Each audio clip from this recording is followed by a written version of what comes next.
I'm Martha Prosper with blackfilm.com, and I am currently here with the legendary and incomparable Vanessa Bell Calloway. Hello to you.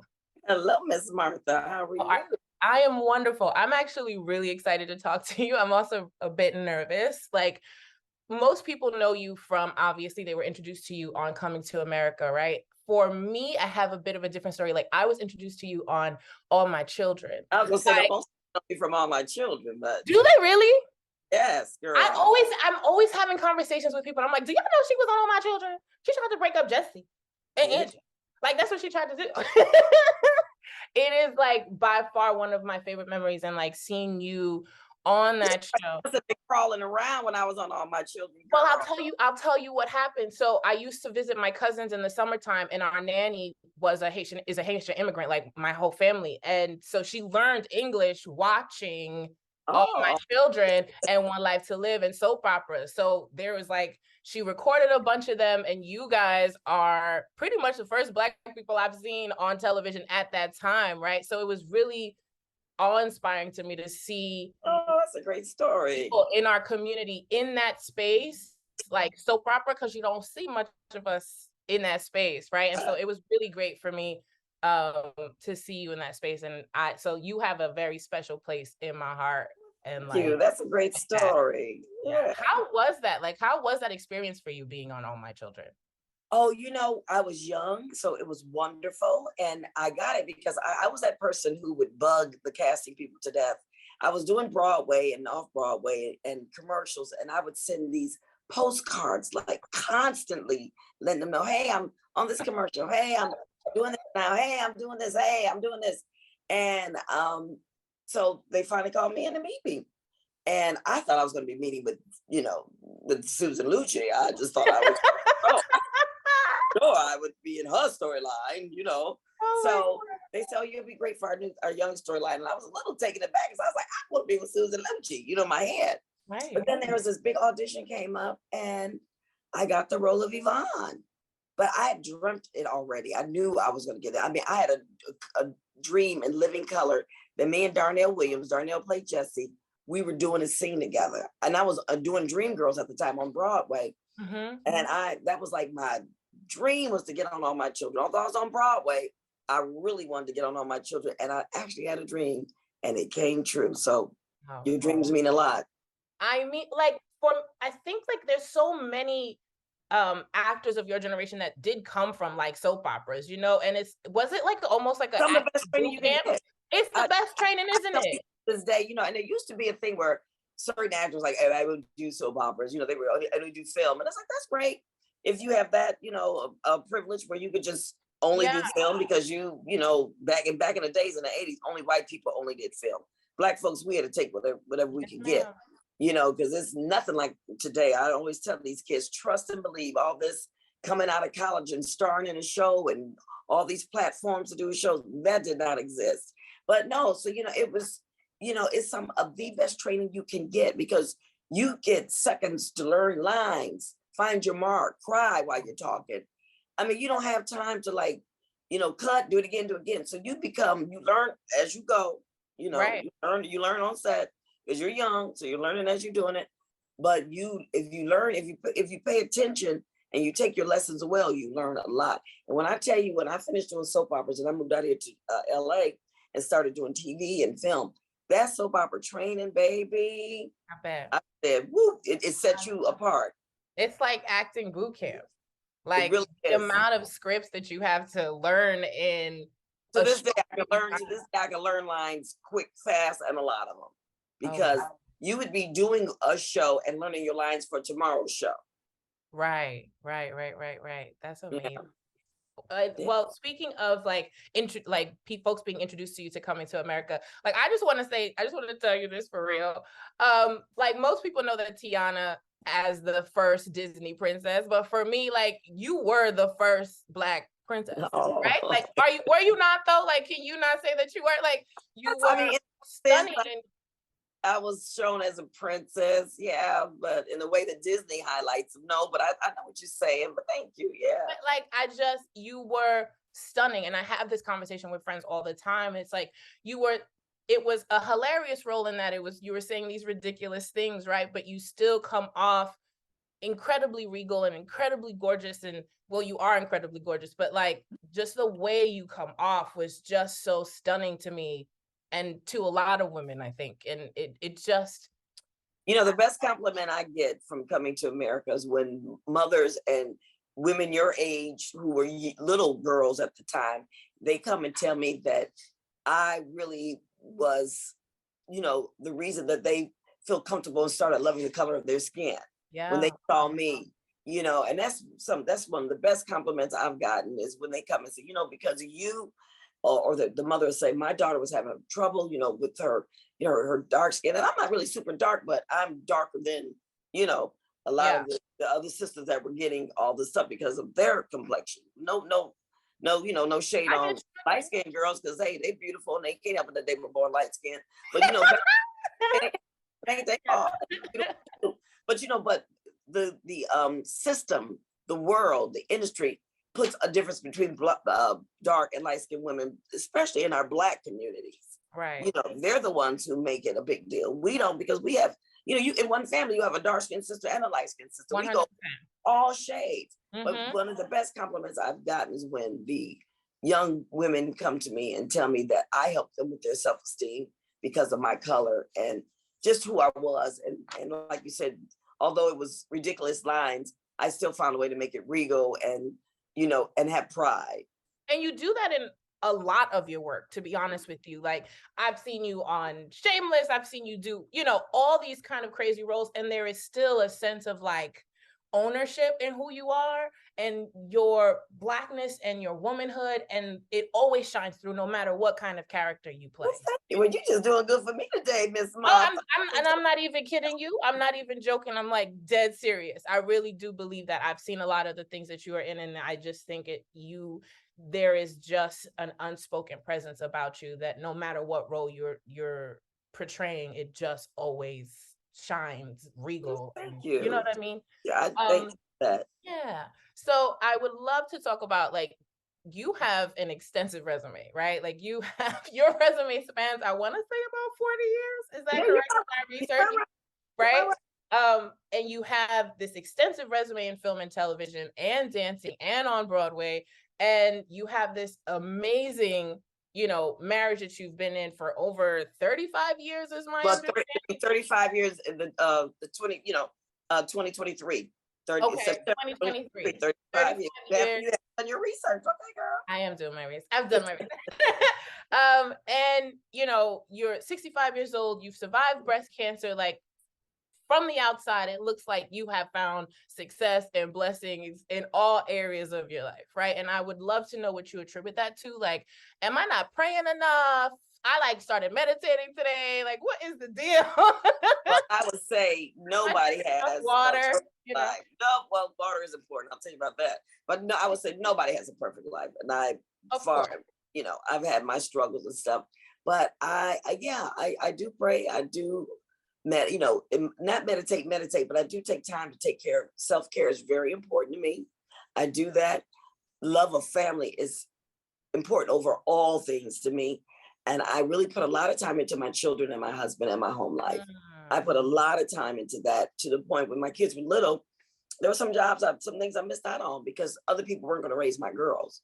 That, you know, that was my job. And I wanted to be there. And I didn't want them to have the right to later on come back and say, you've always done it. I didn't want to hear that. That's true. I was like, you won't be crying over, you know, spilled milk over that. But no, but love of family is very important to me. And self-care is very important to me. And this, you know, you got to pray. You got to see, like I was telling you, I saw myself on my children. I think the power of suggestion and really believing in yourself and praying for what you want.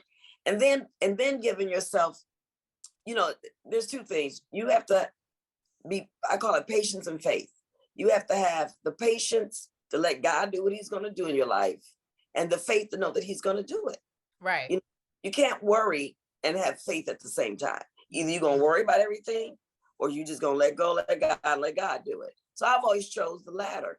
And just, you know, who I am and how I was raised and my beliefs is it hasn't been an easy road, but I have been tremendously blessed. I cannot say that I have not. Right. And for that, I'm very grateful. Okay. So the secret is I am praying, but I need to pray a little more, Jesus, and stop worrying. I'm praying. I just need to pray a little more. Well, yeah. Yeah. Stop Sorry. worrying. Claim what you want. I'm a Pisces. So I'm not a huge worrier. I try not to worry too much. But I think I do get a little impatient. I think I'm a worry when it comes to my kids and my family. Of course. I worry over it, like, where's she at? Lord Jesus. And so she said, I worry over them. They call me, you okay? They say, Mom, I'm fine. Right. Now, are your children in the industry? Well, my oldest daughter, who is 31, I don't think she'd mind. Is she 31? Oh, she's 32. Wow. She was born in 1990. How old is she? Yep. That sounds about right. I'm not sure. My math is not great. You didn't know you did that. No, she's 32 because the baby's 28 and they're 4 years apart. Oh my gosh. So my oldest daughter, who's 32, is a literary manager at Issa Rae's company. Oh, wow. That's amazing. And my youngest daughter, who's 28, works at Lionsgate. Oh, that's amazing. They had no interest in being an actress, thank God.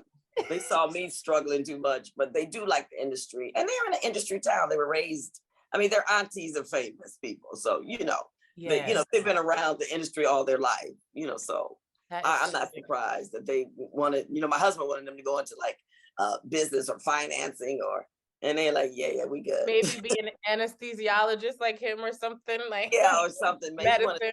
Something else, but they were like, yeah. But like I said, they live in an industry town.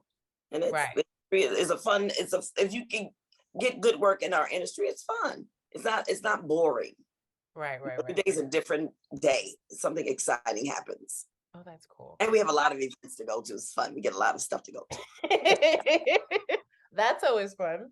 I once heard you say that there are 3 reasons why you take a job, right? You take it for the story that you want to tell. You take it for the money that they're offering, or for the people that are in the project, right?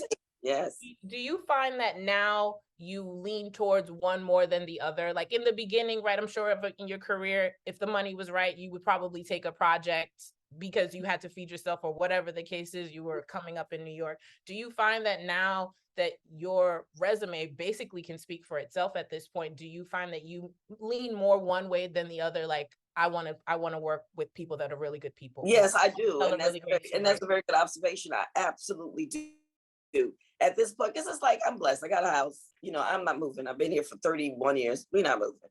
I eat every day, praise the Lord. God, and my husband works. So I'm not like thirsty, as you kids would say. I ain't gonna lie. I like a job that's gonna pay me now. That's all. Yes, of course, yes. But I take a job now more so for relationships, like this job that I like. We can say what we're gonna talk about, relationships or the story. Exactly. Yes. And I find that when you take things for the right reason, the money comes. Money is energy. I don't worry about money. I've always had an interesting relationship with money because to me, money is energy. It passes between us. Yeah. When you do it the right way, it passes. It will come back to you if you give it out for the right reasons, or you do things for the right reasons. It comes to you. So if I take a job here for little money, either it comes back to me because when that job gets bigger, they pay me more, or somebody saw that and then I get blessed from that. Exactly. So your blessings come in other ways. It's not just from the direct source that you think. So I would rather be in a position where I'm wanted, accepted, appreciated, loved, and I have creative control, and that I'm going to have a good time with the people, and then let the money come. Because at the end of the day, it's about my health and wellness. Because I've been in positions and I've been on sets where people are making the money, but baby, do you want to get up and go there? You know what I mean? I do actually. So you got the money, but it's like, damn, I'm sure I got to go to work today, And I've like guest starred on some shows. It's like, you couldn't pay me to go back there, right? You couldn't pay me to be part of this cast. I don't care how much money they're making.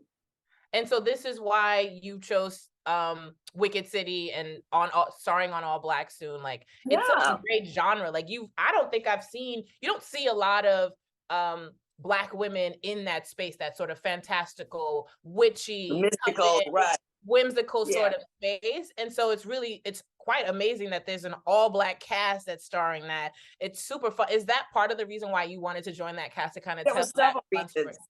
There were several reasons. Tressa Smallwood, who I have, her production company is Megamind. I have a tremendous amount of respect for her. I believe, I don't care what age you are, you can learn from people all the time. And she and I met because I directed a short film for her company for BET Her. There was the BET Her initiative. Mine was about breast cancer, obviously, because I'm a breast cancer survivor. But we met, and it was like love at first sight. And I have had a tremendous amount of respect for this sister, because what she's done with her company in only 6 years, and at that time it was like 4 years, or it was like, wow. She's incredible. I mean, her work ethic, her creativity, just everything about her to me was incredible. And I wanted to get to know her better. So we became friends. And then when Wicked City came up, she asked me if I would be in it, but also if I would, co-produce, and I was like, absolutely. I love working with young people. So I knew the cast was going to be, because it's about urban young witches that live in Atlanta. Yeah. So I knew the cast was going to be young. And I was like, absolutely. I love working with young people. And just to see her vision of what she wanted to do. And she's so excited about everything that she's doing. This project's coming up and I'm going to do this. And she has such a great vision about how she wants it to be. I would have been stupid not to get aboard this. Why would I not? Yeah, the money will come. Yeah. But it's the creativity that I get to be a part of. And I've never played a witch before. And I think that we get, as we were saying, as I've been saying in some interviews, I think we can also change the connotation and the meaning of witch. Because when you think of witch, you think, women, that aren't these women. They each are blessed with special powers, and they don't know how to harness these powers yet. They need a little bit more practice and grooming. So I'm the head witch that's grooming them and teaching them what to do. Yeah. So it's just like being a mentor of young women in any women's group. Yeah. We have all these Black girls that we like to mentor so that they become, a great part of society and get educated. It's the same time. So it's how you look at it. So it's just a different story about grooming young, powerful Black women, teaching them how to be their best selves. They just happen to have some magical powers, and just don't, and that doesn't mean it's negative, because we're not doing no crazy stuff. Everybody believes in God, so it ain't no, stuff with Satan and all that. It ain't none of that. But and also it's like it's TV, y'all. Of course, it's a genre of television. It's a genre, it's fantasy. Yeah. So for me, it was a no-brainer when she asked me to be a part of it, because it's allowed, and I direct too. So hopefully, in the future, I'll direct some of the episodes up too.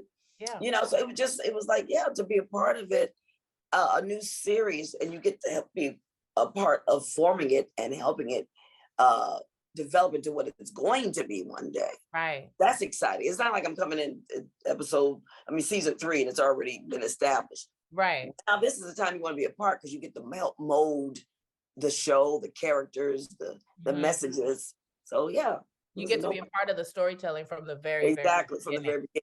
Yeah, it's really cool, because all of the actresses, they're all so different. All the characters are so different. It's really interesting to see, because there's so many beautiful Black women on the set, but like every character is different and in a very distinct sort of way. You know what I'm saying? Iris Johnson was then Iris Johnson, Serena Lee. They wrote it, and they had that idea of what would it be like to have these young urban women live in Atlanta, and there's women like you. They're young women like you. Yeah. You're a news. You're in news, right? Well, what's your superpower? Because you got one. You have a magical power. You know what I'm saying? Right.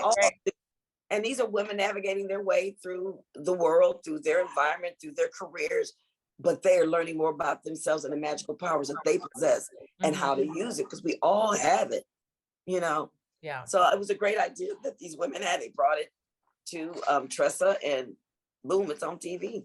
It's amazing. It's amazing. Well, Mrs. Calloway, thank you so much for talking to me. It's been amazing. Well, you are amazing. Thank you so much. I appreciate it. You had good questions, girl. I do what I can. I do what I can. Yeah, no, you did. And you did your research. I'm very impressed with you, girl. Call me anytime. Thank you very much. I really appreciate that. This was Martha with Black Film with Mrs. Vanessa Bell Calloway. Thank you so much again for talking to me. I appreciate it. Happy holidays to you, sweetie. Thank you. You too.